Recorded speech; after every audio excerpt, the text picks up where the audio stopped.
Sa gitna ng isang malawak at tigang na disyerto, naroon ang munting baryo ng San Araw. Ang mga tao dito'y naghihirap, at araw-araw, timbay bitbit, naglalakad ng milya-milya para lamang makakuha ng kaunting tubig. Isa sa mga naninirahan ay si Anwar, isang binatang maibigan sa kalikasan. Kahit halos wala ng tumutubong halaman, araw-araw niyang dinidiligan ang kanyang maliit na halaman sa paso.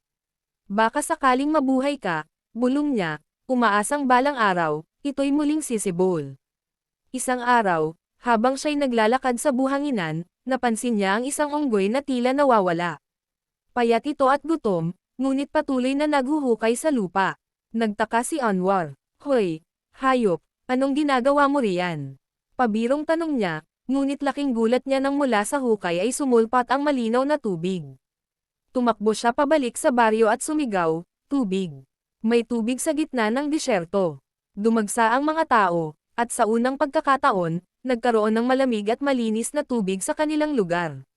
Ngunit nang marinig ito ni Kapitan Dario, agad siyang pumunta sa lugar. Ang lupang ito ay sakop ng aking pag-aari, mariin niyang pahayag. Pero Kapitan, tugon ni Anwar, biyaya ito para sa lahat. Ngunit sa halip na makinig, pinabakuran ni Kapitan Dario ang poso, at sinangil ang sino mang gustong umigib o uminom. Isang bayong ng bigas o isang baryang pilak kapalit ng isang timba, sigaw ng kapitan. Dahil sa matinding uhaw, napilitan ang mga tao na magbayad. Kumalat ang galit, nagtalo ang mga magkakapitbahay, at nauwi sa sakitan. Marami ang hindi sang-ayon sa ginawa ng kapitan, dahil naniniwala silang ito'y biyaya at hindi dapat pagkakitaan.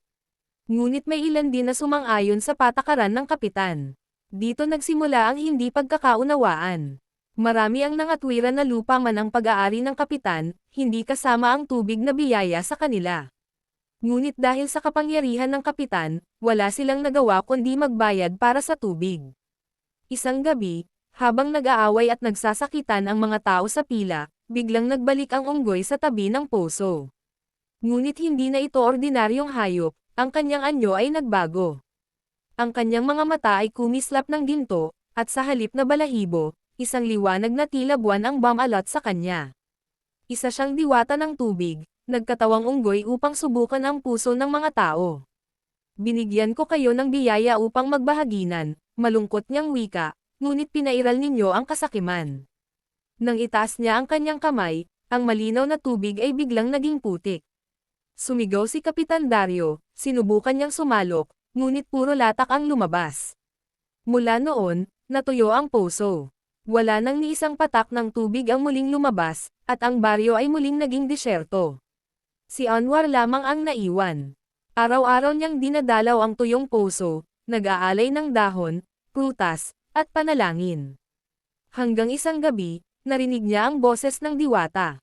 Anwar, tandaan mo, ang biyaya ay ibinibigay upang ipamahagi, hindi upang ipagkait. Ang puso ng tao ang tunay na poso, kapag ito'y sakam, mauubos din ang biyaya. Wakas. Aral ng kwento. Ang tunay na kayamanan ay hindi nasusukat sa dami ng ating pag-aari, kundi sa kabutihang ating ibinabahagi. Kapag ang biyaya ay ginamit sa kasakiman, ito'y mawawala, ngunit kung ito'y pinaghahatian, lalo pa itong dumarami.